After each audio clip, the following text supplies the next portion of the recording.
Welcome everyone back to the Yosan University 39 Gen podcast. I have a really awesome guest with me today. Now, would you like to tell people a little bit about who you are and what you do?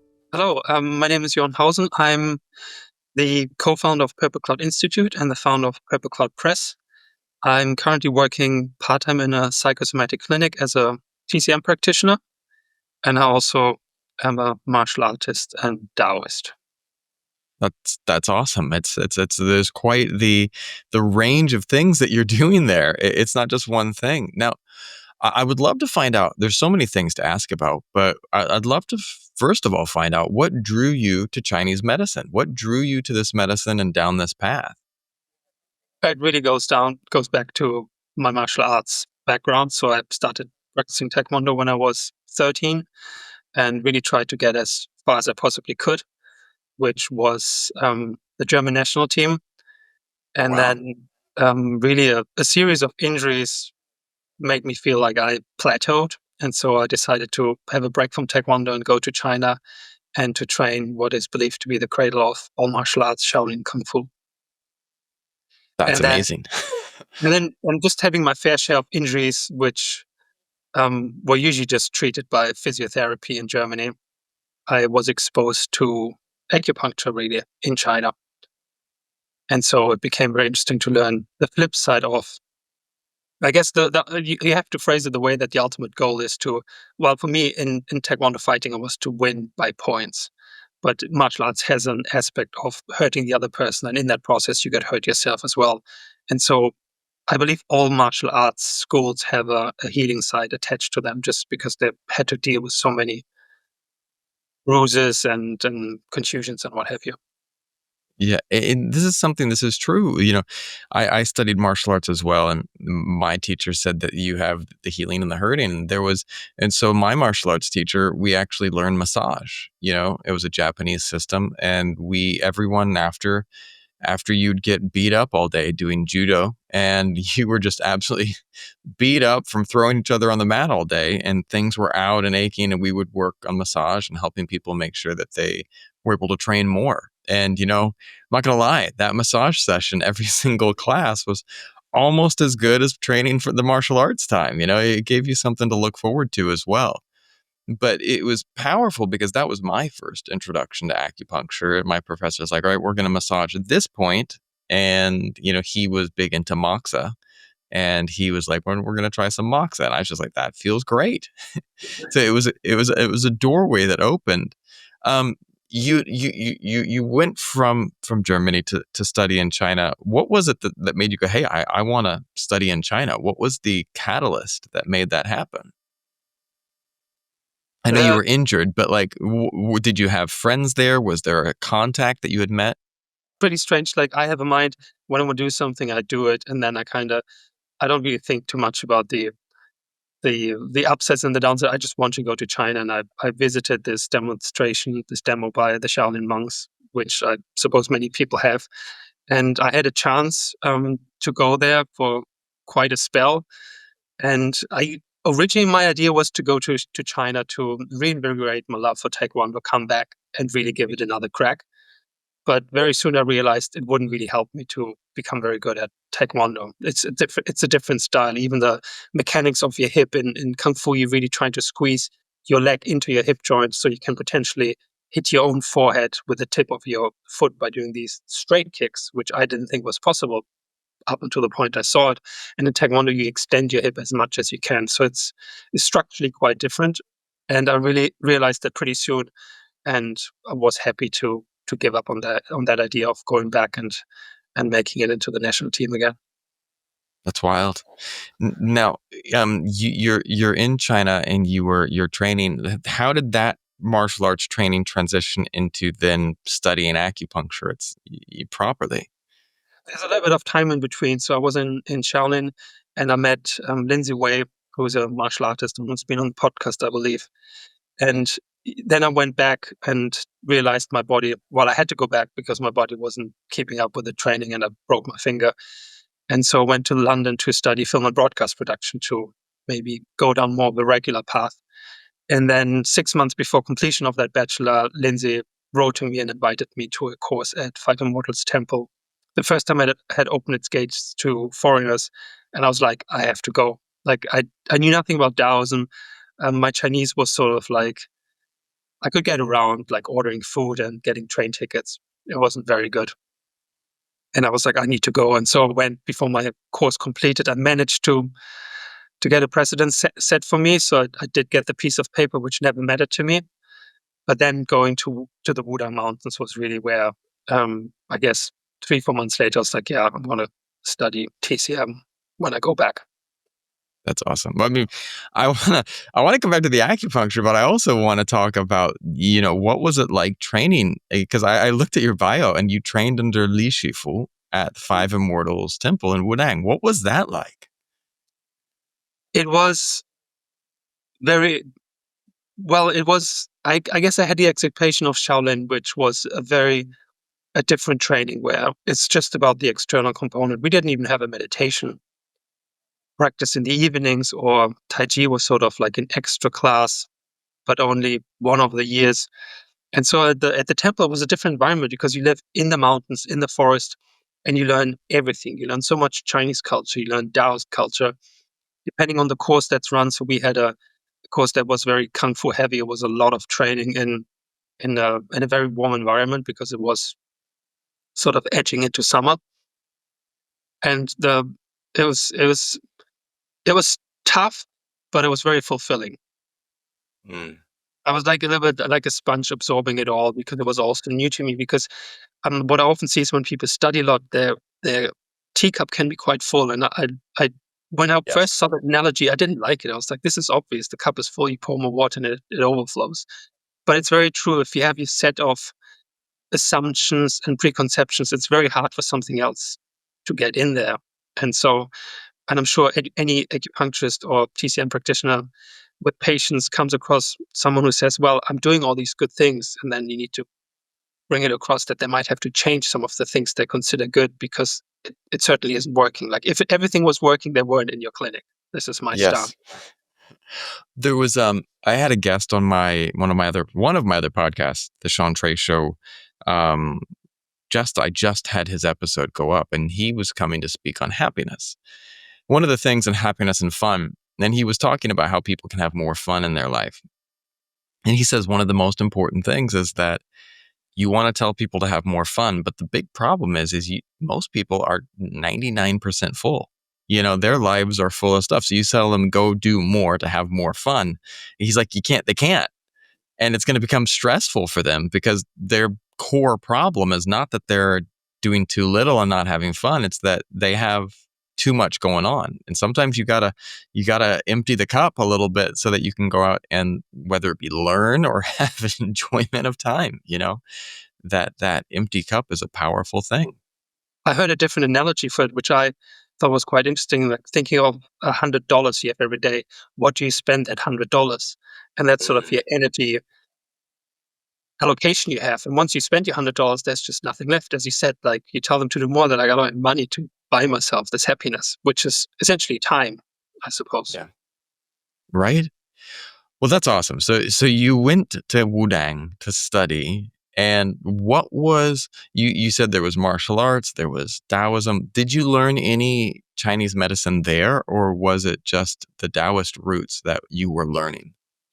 No, there was Chinese medicine. So Um, the problem is it's so long ago, I kind of mix up years because I went back and forth for many, many years. Mm. When people ask me how often have you been to China? I'm like, I actually stopped counting because it doesn't matter. It could be 20, it could be 15. And then when I jumped to Hong Kong and back, does that count as once? Like, I don't know. Like Hong Kong technically wasn't part of China back then. It was part of the UK. And so there was definitely parts where we talked about acupuncture points. It's just part of the culture as well. Like when we talk about qi in the West, we have to explain qi. To a Chinese, you wouldn't have to explain qi because the weather is tian qi, it's the heavenly qi. Like to be angry is literally you say sheng qi, like your qi rises. So it's all part, and that's why I actually started reading a lot on Chinese culture. I kind of moved quite a bit away from reading about Chinese medicine and Taoism and just culture because there's so much I can draw out and extract from there. And so we definitely had the Ditajo or the Diadajo, the trauma liniment, Yeah. lots of jars. the amounts I spent on herbs and all sorts. Then the moxibustion is obviously a very neat method that is very quickly applicable. The cupping as well. We talked about acupuncture points. We didn't do any practical needling because Lishi was very cautious about not actually having a license in China and using needles. Mm, But it wasn't a sole focus on Chinese medicine. I was just part of a lecture wherever it would take him. So Li Shufu has a train of thought and then he follows that. mm. And he says, don't interrupt me when I have that, because if you do, I don't know where I was. Right? That's powerful. Well, this is fascinating. So you're going back and forth. When did you find time to go to acupuncture school in the midst of all this? So this is kind of the well, I had two breaks. One was the first year of acupuncture school and the second one was COVID. And so I was like, I'm going to finish this course and then I'll go to China for 2 years. And there's another example where I just set my mind to something and actually just do it. So I finished school after 3.5 years, but I went back in my longest holidays for 4 weeks. The problem is in New Zealand, obviously, it's the southern hemisphere. So your long holidays are in Chinese winter, which I Mm, didn't know. China. So I actually took my 2 weeks ahead in New Zealand, and then I took 2 extras leave, just planning them out so there wouldn't be any exams, and I was good enough at school. So they were like, "Yeah, that's fine." And it's actually the first time that I missed so much school because something in my head is not quite right. I just want to be like, I want to have 100% attendance. But then I was like, I also want to be in China, so it's like one has to go. So it was the school attendance, and then I finished, and I went into practice for a year to make the money, and then I went to China for literally 2 years straight as I had planned. that's amazing. Now, I want to know because you're dealing with a lot of different different traditions. How do Taoist principles influence your clinical practice every day? Are they a core part of your practice? I would say so. I would definitely say so because so I work in a psychosomatic clinic and I literally could just be like, have them come in, ask 2, 3 questions like some other people do and let the needles do the work. But I talk a lot to people and some Mm, people are also anxious with the needles, so they actually prefer to be distracted. And so um, it really helps me to find not a common denominator, but there's always interest in my whole clinical time. I only had 2 patients which I couldn't connect with. And one of mm. them was very racist and the other one was a gamer, and I don't have free access to computer games because I don't do it myself. And everyone else always had an interesting story somewhere. And this could be gardening, some of them were beekeepers. Like there's always something you can connect with a patient. And I do think, even though that's not something taught at school, it's very important in the treatment of making this connection so this person is happy. Like anyone who's doing art, I can totally connect to. And so I do think that's part of my treatment. And I do think that's Daoist influenced. And when you That when you open this conversation, you can talk about values like moral values, because in my opinion, and I talked to someone who didn't agree, but Chinese psychology works on doing good deeds, having an impact on health. And I don't think if you go to confession in the church, anyone, the priest or pastor will tell you, do some good deeds, donate money. What we might it might be pray to God. And so I think it's a very different concept. And I don't know if you know any sort of Western movement that has incorporated that, where it's like do good deeds, it changes your karma and it will affect your health positively. I've never heard of that. And this is an interesting thing. In the West, we did have, yeah, this was a big, philosophical split in different branches of early Christianity. There was this idea of works versus, and it's interesting because the whole, what was it in America? We call it the Protestant work ethic in New England because they believed that you had to work hard and things came from that work. But I've never heard of people of any type of connection to it changing your psychology and changing your karma, which is fascinating. But maybe it's somewhere in the Samaritans, because we have this idea of beneficence and altruism somewhere, but I don't think it's necessarily directly linked to um, health, or maybe a little bit like convoluted, like you get a better connection to God and He will hear your prayers and be more receptive to it. I'm not a Christian, so I can't really talk about this, but this sort of It's struck me as, fascinating. as it, it it is very different, but it's a very, it it's a very interesting concept to bring into the healing practice and to being incorporating these philosophies to what can be helpful in the clinic, whatever you can do to help your patients get better, I think the core, if you ask me what's the core message in like 2 sentences of Li Shifu, because it's kind of hard to decide for me, it would be change your thoughts. And he said that hundreds and hundreds of times. And most of the times it's like, this is a stupid advice. I think it took me about 3 years to get a little bit of an idea what he means by that. And the second one is let go. So if you change your thoughts, the power of thoughts is so amazing because a lot of people, whether they know it or not, unwittingly or knowingly, have a lot of self-depreciating, deprecating thoughts. And so if you turn that into a positive thought, and some people in the clinic, they develop a mantra like, I'm strong, I can get better. And if they just say that to themselves in their heads throughout the day, it actually can change. Like Dishivu uses modern terms, it would be like a change to your endocrine system and things. And then That's he awesome. tells some stories about what thoughts can do. And he uses, it's called the Pavlov effect, right? Where you ring a bell and the dog starts salivating, even though there is Hmm. technically no food. And there's an interesting story about General Cao Cao, who was in the desert, and the commanders are like, we're not going to make it out here. We don't have water. People are exhausted. And then he's like, what to do? And he literally tells them, behind the next dune, there's this oasis with this really, really, really yummy plums. And so this has Mm. become a chengyu, or an idiom, where it's like thinking of the plums, your thirst is relieved. And so they go, and this just gives them like saliva that they can then drink, which is also a Daoist method, actually, on a side Yeah. note, and make it out of the desert. And this is just the power of thoughts. If we said like, well, just think of something that is nice and we're going to keep going, they'd be like, no, that's not working. But yet I have heard of like some types of modern that the power of positive thinking now is a core part of modern psychology, people trying to change your thoughts. I know that the cognitive behavioral therapist methodology does look at that: change your thoughts, change your life. And so, here we have Li Shufu's advice is profound. And it's amazing that you're able to boil it down into these two little simple ideas, because you've been there a long time. But can you share a story about how you became part of this, or what it was like being in the lineage, and what that means to you? What does it mean to be a 24th generation Dragon Gate Taoist? Like, that's awesome. What does that mean to you?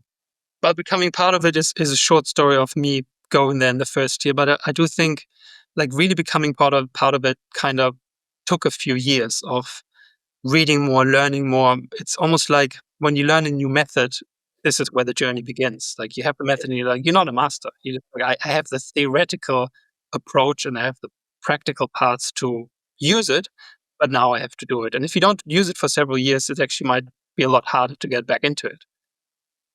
And I actually have been asked this question a few times. What does it mean? So there are some core values that you have to adhere if you boil it down to the precepts. And these are very straightforward. They could be Christian, about not lying, not stealing, no drug abuse. And there's a little bit of discussion of what that means. Does that allow small amounts? And we have the same in the Quran, where people don't drink alcohol. My friend looked at the Quran. It actually talks about modesty.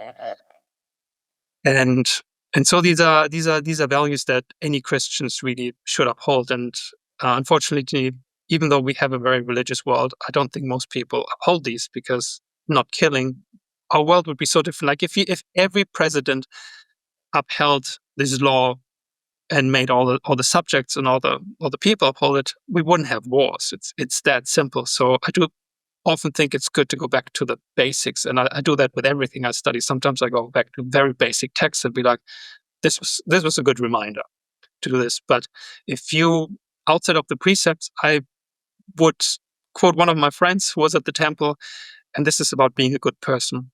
And this is part of my own journey. I often evaluated, I guess, or judged people of how good they are at martial arts, how good their Chinese is, these sort of like maybe more measurable things.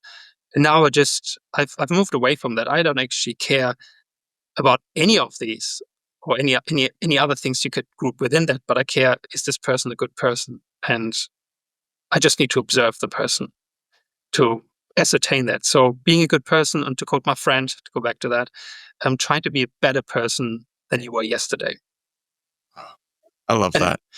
and this is what Dishifu, and I want to tell a story about Dishifu. So we sit Please at do. the, and this is sort of, I start valuing that more and more, these little stories, because I obviously hung out with them a lot, like during winter when there was no one, during very busy courses, dealing with the government and all sorts. Like I do think I have a very good understanding of Chinese culture, the drinking culture, the smoking culture, the hierarchies, the Chinese government, the Communist Party. And these are not necessarily Daoist, but just me observing the issue for was very eye-opening. So one time we sit in the temple in the common room, and someone comes up and they found this little company where you have little small sachets of, I guess, pickled vegetables. Like this, I'm not sure familiar, but in China people get instant noodles and then they open these little sachets and Yep. they just the pickled vegetables, which is a huge amount of trash, of rubbish being created. And so Li Shifu tried them, and he was like, and he gave him some feedback, like this one is too average, like this one has something like a special flavor to it. And then it kind of moved on into this, I would say, spiritual conversation without it being overly spiritual from the outside, being like, never be content with where you are, because once you start becoming complacent, you stop improving. And this goes against what some people in the West say, like just be happy who you are. I don't understand. It totally goes, and I don't think there's necessarily a stark contrast, because you should be happy, but you still should be strive to improve. Because if I said today, "Hey, I'm actually happy the way I am. This is where I can stop for my life," it says something about me. I wouldn't want to be that. It's like if I said my Chinese is good enough, I stop improving. Hmm. And so yeah, that's my story of trying to be a better person each day. And some days you might not actually do this, and other days maybe you drop a little bit back and you're like, oh, that wasn't so good how I behaved in a specific situation, but it should be sort of your goal or objective. It should be your kind of your North Star, you know? There was this, I remember I was riding on the train and from London. I was using university and riding from London out to Reading, after we had been out, town on London for the night with my classmates. And it was really hot on this train. And I remember looking over, and there was this father who had a little boy, it couldn't have been more than a year old. He was holding the boy. And for, it must have been an hour, I saw the father just blowing his breath, to cool the boy. And all that was, I just was struck by, first of all, now being a father, I get it. I understand that, the ability to do something like that. And, I would do that for my daughter. But when I was watching that, I was like, there wasn't judgment. It wasn't looking at this man's shoes or his clothes or, what this person was wearing, their fashion sense or anything. It was just like, this person right here is doing a beautiful act. This is something good. And it was very beautiful to witness that. And when you were talking about that, these, pulling back the, so often we look at, well, what is their job? What is their, how's their Chinese? We have these standards that we want to try to rank people by. But at the end of the day, as you said, it's about being good. It's about being there, present in the moment, and being, I don't know if I'm articulating it correctly, but I always loved I studied Zen Buddhism, and one of the things that I loved was the enso, the circle that the monks would draw. And why I love that is that there was a twofold side to that. One side is that the monks were always trying to make a more perfect circle, circle, circle. And every time it wasn't perfect, because by its very nature, there is imperfection in this world. But that didn't stop them from forever trying to be better. They were always trying to draw a more perfect circle. But there was also an acceptance of whatever I drew on that path is perfect. And so that's kind of what I try to think of as, like what you were saying is, certainly accepting where you're at, but we should never stop trying to improve, because that's part of the journey. Have you tried the Enso? I've heard a story, and maybe you can disprove or confirm it, where it said they would do one in the morning to see how the day was transpiring. Oh, I've never Have you? heard that. I've only done some time when I went to a Buddhist retreat up in Northern California, but I don't I don't practice it daily, which I probably should. But that's awesome. I didn't even think about that, doing it in the morning versus doing it in the evening. Yeah, and it will just give them sort of feedback of about their mental state. Like, I guess it wouldn't necessarily be a divination about how is it going to be a good day or bad day, but how am I going to dealing with the things that are thrown at me throughout the day. That's fascinating. I've never heard that, but that is absolutely fascinating, and it Because I makes all. at the end, I do a little bit of calligraphy, and it's incredibly hard, and it has a huge potential of frustration because it's a circle, and when you draw an egg, you're like, "What is actually going on with me?"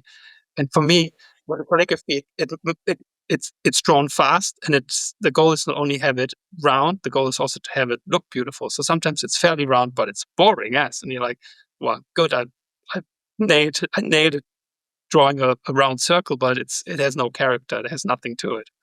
And so I've spent quite a bit of time, and I think it's one of the hardest things to draw, as you said, round circle. It's I love that you point out, like, people go, "Oh, how hard can that be?" It's ridiculously hard, and it's also a character builder because you're like, no, no, not feeling it right now.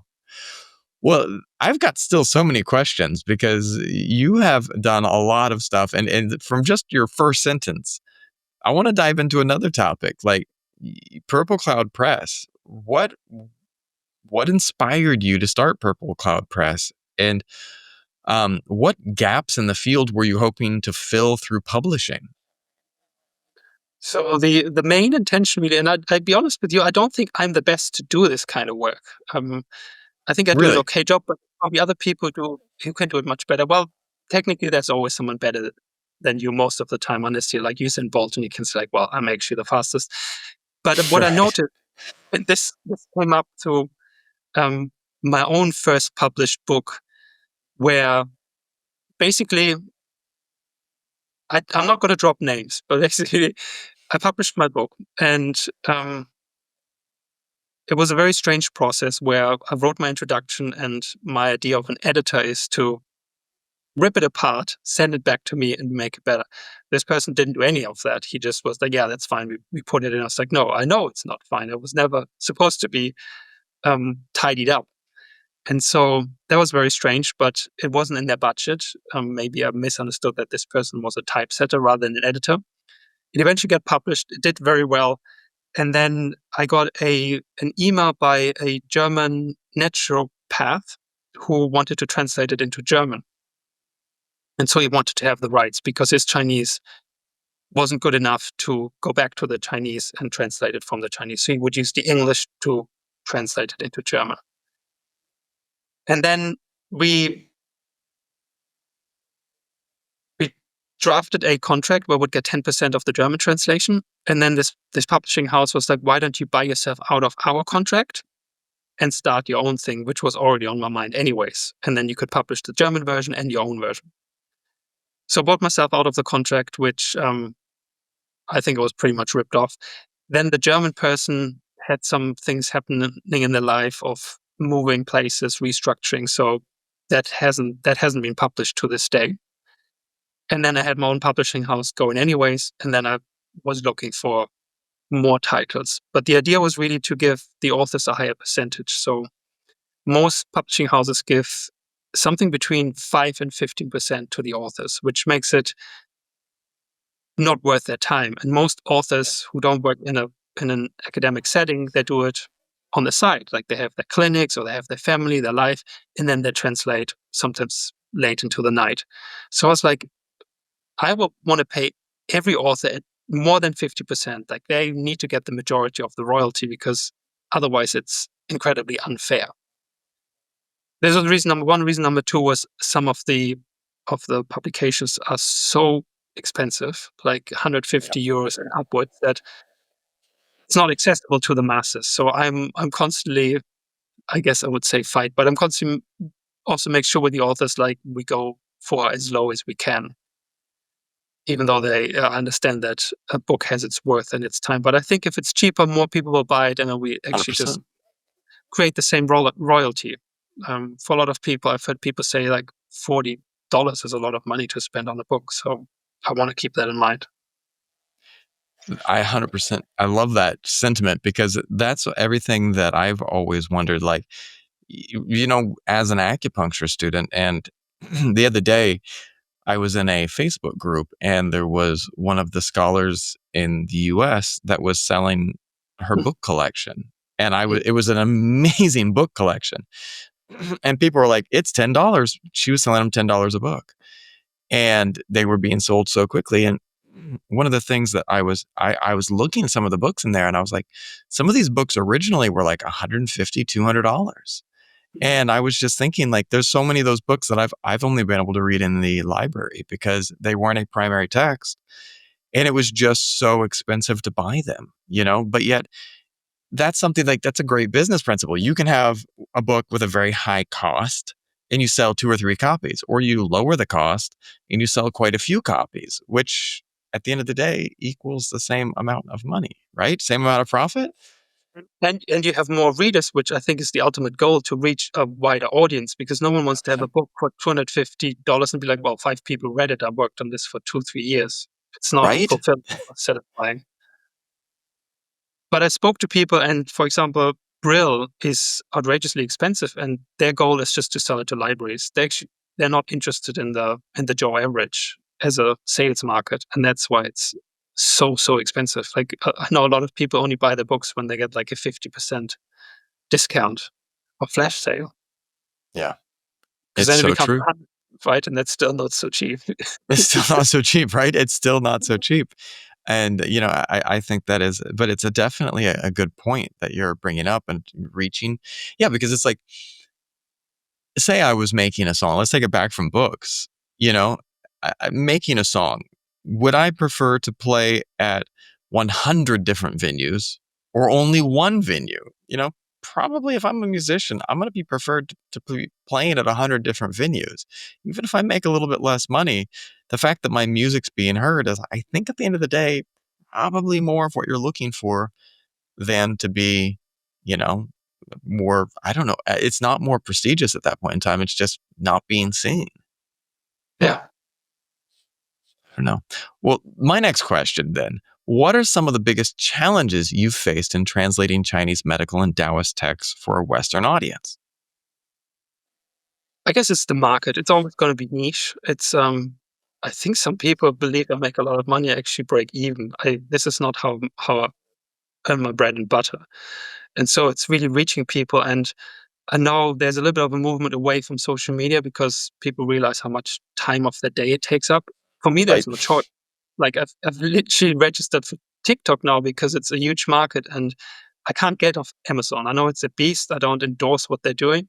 If I went off Amazon, I would be writing red figures. So I get emails, not a lot, but sometimes people are like, why are you in Amazon? It's like, well, you actually don't know how the market works, because otherwise you Right. wouldn't ask me that question.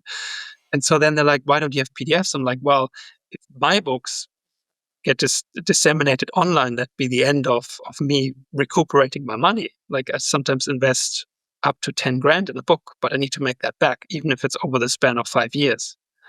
Yeah. And so I don't do PDFs, and I know it upsets people, but it's just like, well, I don't want to work another job to pay for books that I'm publishing. I need to break even. That's the minimum. And 100%. so that's a challenge. And a lot of texts um, that I'm interested are not very popular. They're very dense. They're very heady, and it has been suggested to me by my brother, why don't you do something really popular like sexual alchemy? I was like, I don't want to do that stuff, because I don't want to give 3 years of my life into something I don't believe in just to be able to say, well, I sold 10,000 copies. It's like saying a musician, why did you make a really popular song, even though it's absolutely not their genre? They're like, that's not Yeah. who I stand for. Well, you have to respect that because at the end of the day, there was I was watching one of these videos on YouTube, and it was like this kid, and it was a Gen Z talking about, I'm going to tell you about what is the best side hustle. And I actually respected the video because it got to the end and he talked about all these side hustles. And I actually respect the ending. And the ending of the kid was like this. He's like, well, actually, there is no best side hustle.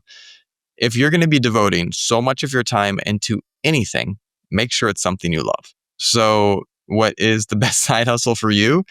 Well, what is it that you really enjoy doing and don't mind trying to make some money from that? And I was just like, oh, yeah. It was like what you're saying is right up the alley of what I like to hear, because if you're investing time in something, make sure it's something that you enjoy. Otherwise you're going to be really tired, and putting a lot of energy out there in a topic that is not something that validates you. For me, it's like holding the final product of any book. It's just like, because I know all the process, that all the sweat, tears, and blood that went into it, and then just holding it, just like a song where you can play it. Like a lot of jobs, you can't really show something for it, where it's just like, well, I helped a lot of people, but this is like the physicality of it is something very special to me. It is beautiful, and you think about, like, slightly different topic, but if you think about like the history of print of books, books were some of the most valuable things in the world in the past. Mm. Knowledge was. I would remember seeing some hand transcribed text from pre Gutenberg days. These some of these texts that were handwritten, and these things were fetching. They were absolute fortunes, and wealthy people would have these prized textbooks, or these texts that were worth mountains of money at the time. And it's just fascinating because it is such a powerful collection of knowledge in one little place. And I think that we're so used to knowledge being everywhere now, that people forget how powerful it is to have that tangible thing. Well, let me ask you this. Are there any texts or authors you've published that you feel have had a profound impact on the field? Well, the two texts that, like my own text, I guess, if you ask me about things that are published, I definitely think the work that Alan So is doing on Zhang Jingyue, nothing like that had been out there. And now the new Wenbing text that he's publishing, there's just nothing like that out there. And again, it will not have very high sales because it's very much targeted at the herbalist, which we even have less of than acupuncturists. Generally, acupuncture texts seem to do better because there's a wider range. It will also attract maybe some shiatsu people, some qigong people. For herbal texts, that's very different. But I think if I'm thinking about legacy, and I'm not sure if you have Unschul's Benzalganmo. Mm. The I think it's 10 volumes, and I know it hasn't sold 100 times, like all of them, because they're expensive. You can't read them like a novel or something like that. It's literally a reference text. And when I heard he was publishing that, I was incredibly relieved because it's one thing that has been done. And I know he's done such a marvelous job. No one else needs to do that ever again. And, Right. and, ha- and having these, I wrote a review for a book that was sort of a, a summary of it, um, an anthology of it. And it's like its legacy. Like, this guy's 85. He's going to be remembered for the time being, for the time that Earth exists. Yeah. It's so true. Well, how I want to ask a little bit about your clinical practice, because you work with psychosomatic care. How that one area that you work with that was on your bio. How do you see the integration of Chinese medicine and the psychosomatic care evolving in Western clinical settings? So I'm very lucky. So this was actually a clinic I tried to get in from the get go because it is called a TCM clinic, and they advertise very much the TCM side to it. So this is the second psychosomatic clinic I worked in, and the first I was the only TCM practitioner. The clinic was a clinic, but in this clinic you walk in and you see it's Chinese themed. Like, there's calligraphy in there, there's Buddhas, there's the Zen garden, gravels. It's very obvious, and so they also have talks about Chinese diet. It's very much part of it, and every patient will get Chinese medicine treatment. So that's usually limited to 29 acupuncture because of the herbs, the interaction with Western herbs. It's a little bit of the slippery slope. And Yeah. so in the other clinic, it was optional, and I sort of depended on the doctors to refer people. But this, every person gets 2 treatments, and so Oh, everyone wow. is exposed to it. And a lot of people say I specifically came to this clinic because of the TCM approach. But nevertheless, the clinic is run by doctors, Western medicine doctors, who are not Chinese medicine trained. Some of them are very, very interested. There's Qigong in the mornings, every morning. It's optional because, as you probably know, people will burn out, they have troubles or depression to get up in the mornings. And they have meditation every evening. And I think just incorporating those two, like people like this Qigong, I'm there every morning. Like I'm doing it by myself on Saturday, Sunday. I will continue this when I leave the clinic. And so this is very different from the first clinic.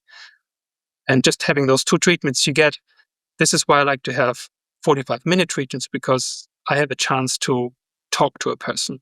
I think it's very important to listen to their story. Sometimes their story might not give me anything about what will always be part of the diagnosis, because I want to know how they react to stimuli that they encounter in their lives.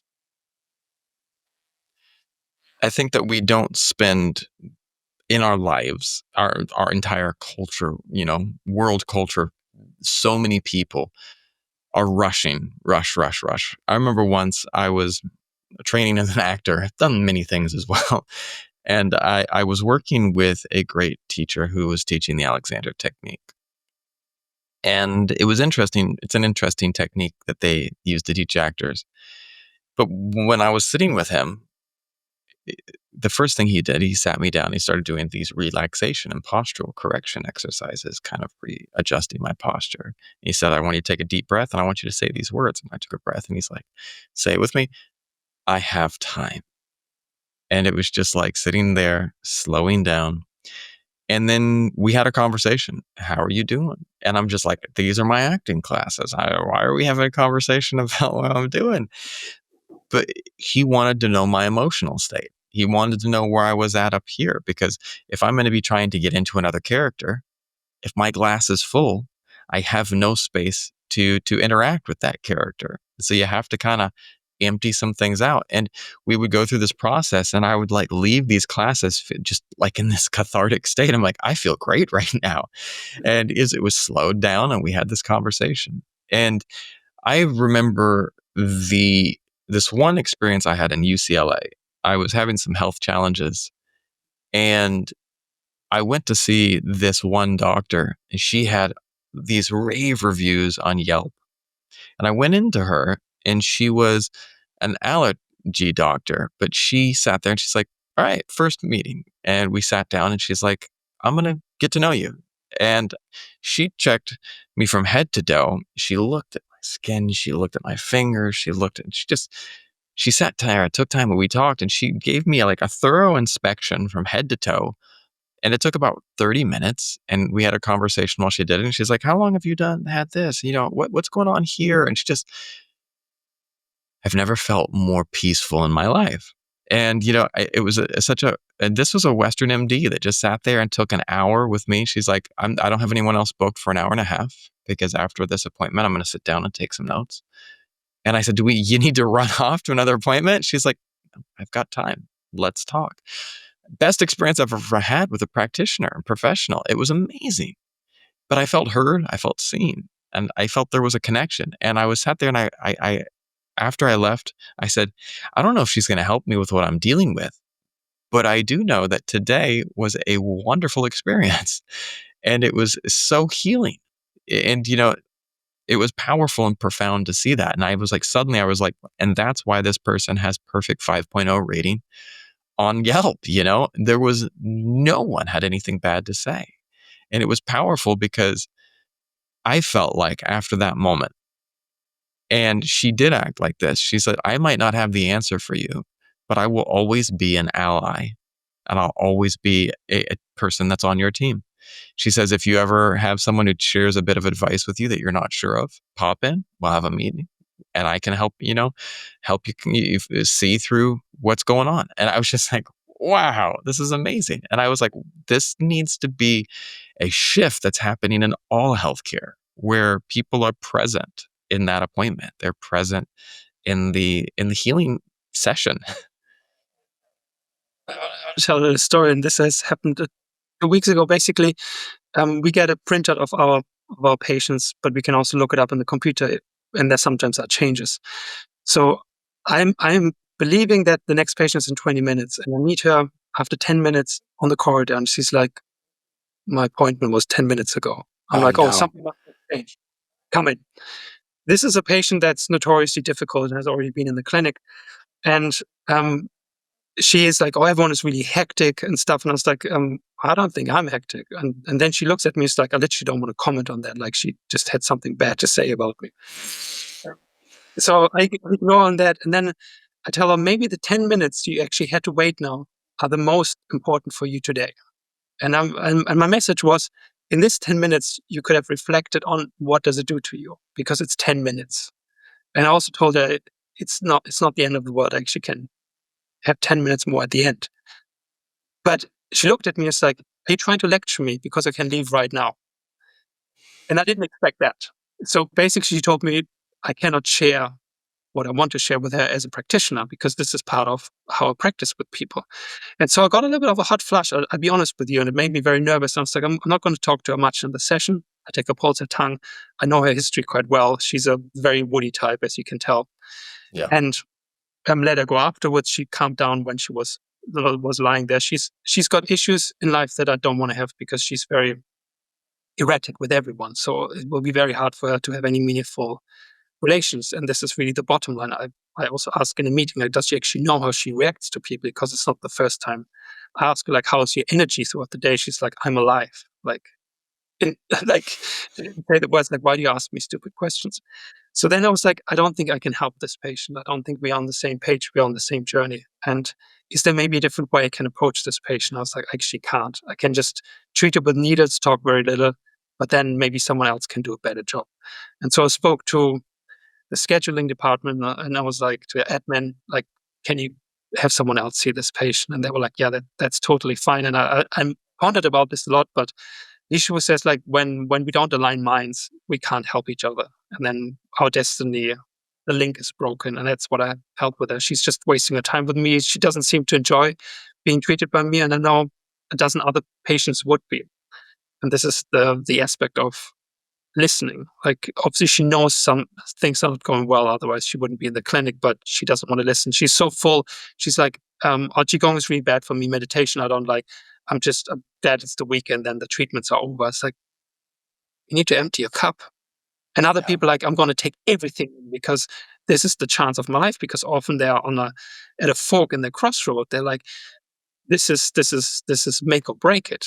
And they're like, I'm going to do everything are gonna take. And sometimes they do too much because they want to do a whole, like, every treatment they can get in a day, and then they realize they have to find time for themselves. And so I come up with two questions, probably in the last quarter of a year, that ask people, and one of them is, can you read? And those people understand the question, will know what I mean, and they're like, no, I can only read a sentence, and then I get dizzy, or I can't concentrate, or the lines get blurred. And others are like looking at me like, huh? Do you think I'm like an illiterate? Which is very rare in Germany. And the second one is, can you sit on a bench, look into the forest, because it's a very foresty area around the clinic, and do nothing?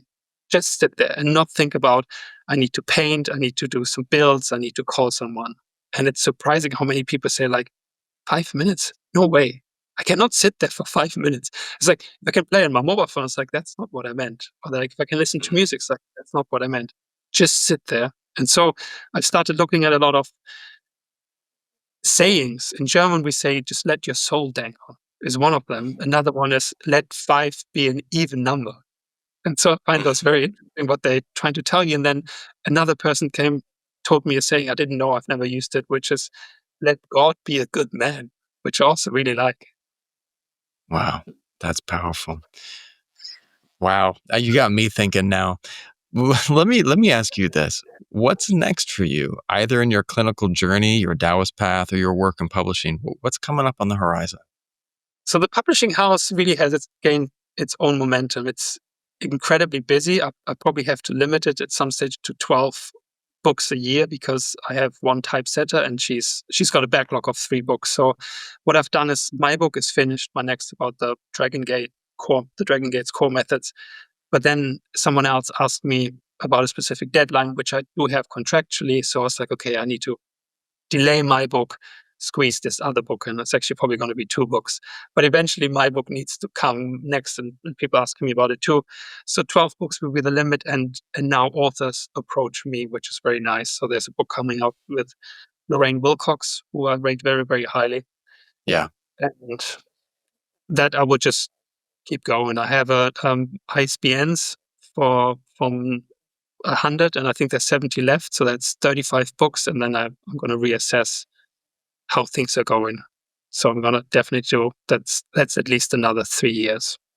that's And awesome. then see, but I will never rule out that I might not sell it in the end, or be like, I want to do something else more, because it's very time consuming. That's why I only work part time in the clinic, just dealing with authors and covers and problems and indices and things like that. And then for myself, so I'm on a 1-year contract, which actually ends at the end of November, and I hope they extend it. But ultimately, I want to start my own thing. So Liesel calls it a longevity center. So it will be some center where you can stay longer.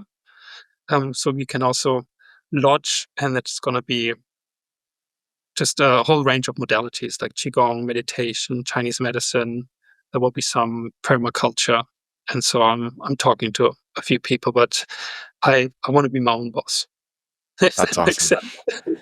No, that's awesome. I love that. Well, I look forward to seeing and hearing more about the journey. And you have where can people go to look at some of the books that you that are available? So that's really the purplecloudinstitute.com webpage where all the books are available.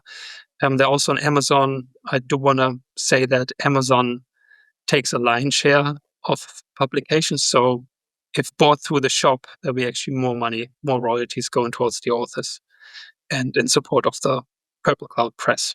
And if you sign up to the newsletter, at the end of the newsletter, I always inform people about the upcoming books in the year. So what is in store, what the future holds.